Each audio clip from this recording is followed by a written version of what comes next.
أعوذ بالله من الشيطان الرجيم بسم الله الرحمن الرحيم هذا يوم لا ينطقون ইরশাদ হচ্ছে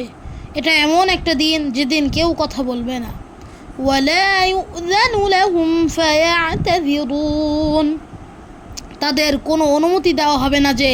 তারা ওজর পেশ করবে ويل يومئذ